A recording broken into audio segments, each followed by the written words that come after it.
बेरोजगारी बढ़ रही है। अब एलपीजी की सिचुएशन को देखिए, कितना बर्दाश्त करेंगे, और इनकी पॉलिसीज, इनकी नीतियों की वजह से। हाँ, देखिए, आपको मालूम है कि दाम भी बढ़ा जा रहे हैं, हर अवेलेबिलिटी भी नहीं है, दाम भी बढ़ते जा रहे हैं। मेरा मानना है विश्व में संकट है, क्राइसिस है और बहुत बड़ा संकट है, लेकिन हमारा प्रधानमंत्री जी डोमेस्टिक एलपीजी का कमी नहीं होने देगा। नमस्कार, द ट्रुथ के इस अंक में मैं प्रीति पांडे अपने सभी दर्शकों का बहुत स्वागत करती हूँ। भाई, सरकार ने एक बार फिर देश की आम जनता को कतार में लाकर खड़ा कर ही दिया।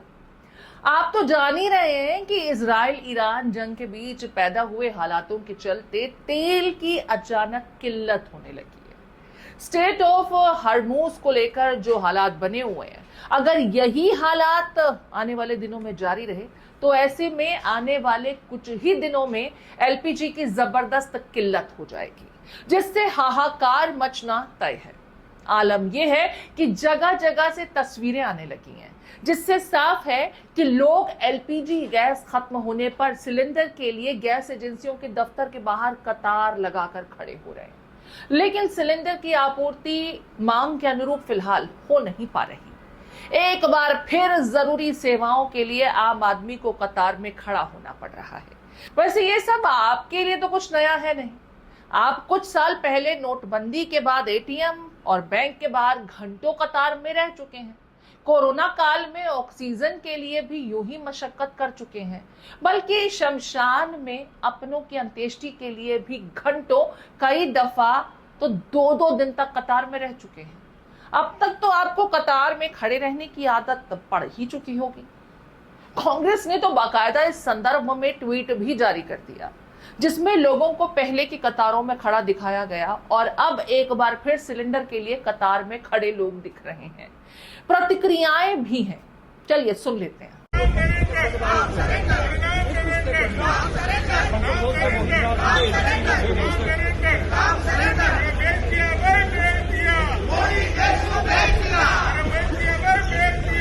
सालों में अगर आप देखें जाए, हर चीज के दाम बढ़ गए हैं, बेरोजगारी बढ़ रही है। अब एलपीजी की सिचुएशन को देखिए, कितना बर्दाश्त करेंगे, और इनकी पॉलिसीज, इनकी नीतियों की वजह से। और अगर सदन में अच्छी चर्चा होती इन चीजों पे तो अच्छा होता, कम से कम हम जनता के सवाल उठा पाते। बहुत सीरियस प्रॉब्लम है ये, तो ये ईरान युद्ध के कारण ही है ना, लेकिन मुझे अभी पालन शुरू होने दीजिए, मैं बता नहीं करने दे रहे हैं जो ऑयल क्राइसिस है। और हाँ, देखिए, आपको मालूम है कि दाम भी बढ़ा जा रहे हैं, हर अवेलेबिलिटी भी नहीं है, दाम भी बढ़ते जा रहे हैं।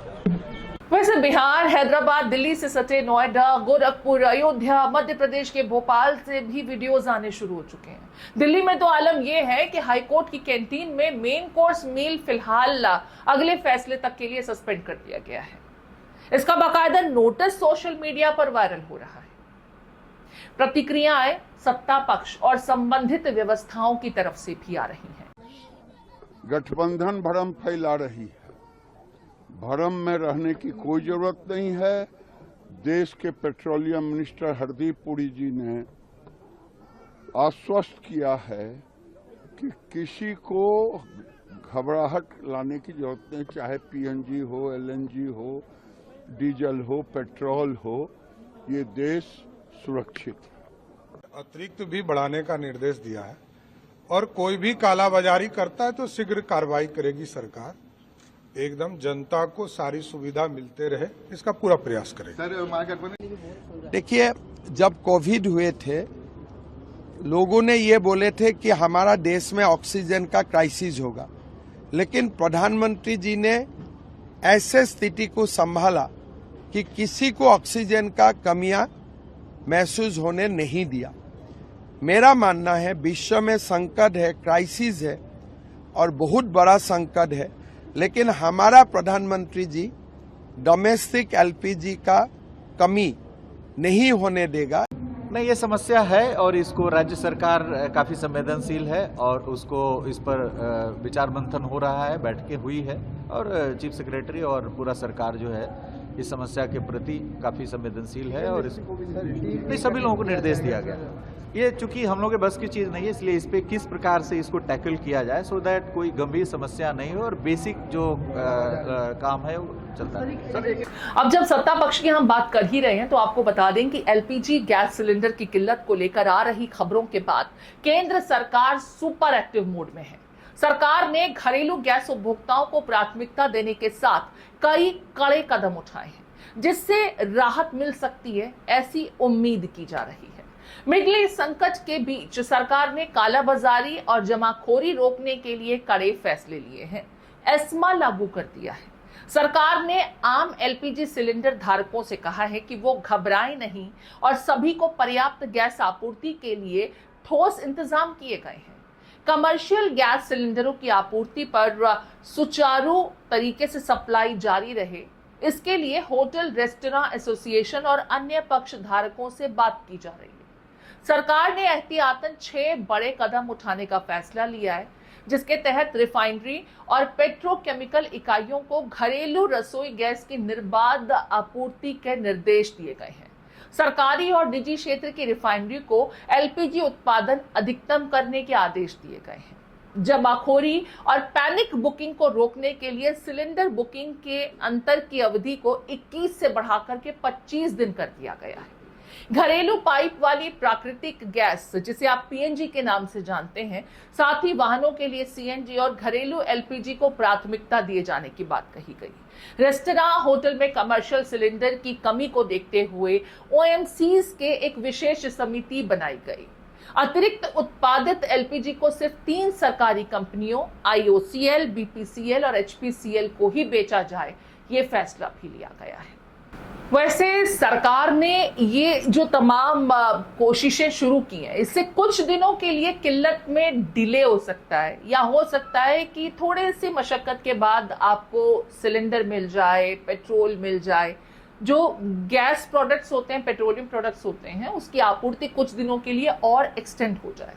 लेकिन सोचिए जरा, ये स्थिति आखिर आई क्यों? जिस ईरान से हमारे वर्षों पुराने संबंध, आज वो ईरान रूस के लिए और चीन के लिए तो स्टेट ऑफ हॉर्मुज खोल रहा है, लेकिन भारत के लिए नहीं। हम अमेरिका के परमिशन के बाद रूस से तेल ले सकते हैं। एक ये रेमेडी जरूर अमेरिका के रहमो करम पर हमारे लिए अलाउ की गई है। अमेरिका की जो व्हाइट हाउस की प्रेस सेक्रेटरी हैं कैरोलिना लेविट, उन्होंने तो आज अपने स्टेटमेंट में यही कहा था। उसको भी विपक्ष ने मुद्दा बनाया है। लेकिन सवाल ये कि किसी दूसरे की लड़ाई के चलते हम खामियाजा क्यों भुगत रहे हैं? ऐसी स्थिति इससे पहले तो कभी आती नहीं थी। हम दूसरों के मसलों में इंटरवेन नहीं करते थे और हमारी जो पॉलिसी थी वो शांति, कूटनीति के साथ बातचीत रही है। लेकिन हम ना चाहते हुए भी एक ऐसी लड़ाई की पार्टी बन गए जिससे हमें मिलना कुछ नहीं है, सिर्फ और सिर्फ खामियाजा भुगतने के लिए तैयार रहना होगा। यानी एक बार फिर से सरकार, अब चाहे इच्छा हो या ना हो, आपको कतार में तो धकेल ही रही है। आप क्या इत्तेफाक रखते हैं इस सोच से? क्योंकि विपक्ष यही नैरेटिव सेट कर रहा है। आपके कमेंट का हमें इंतजार रहेगा। नमस्कार।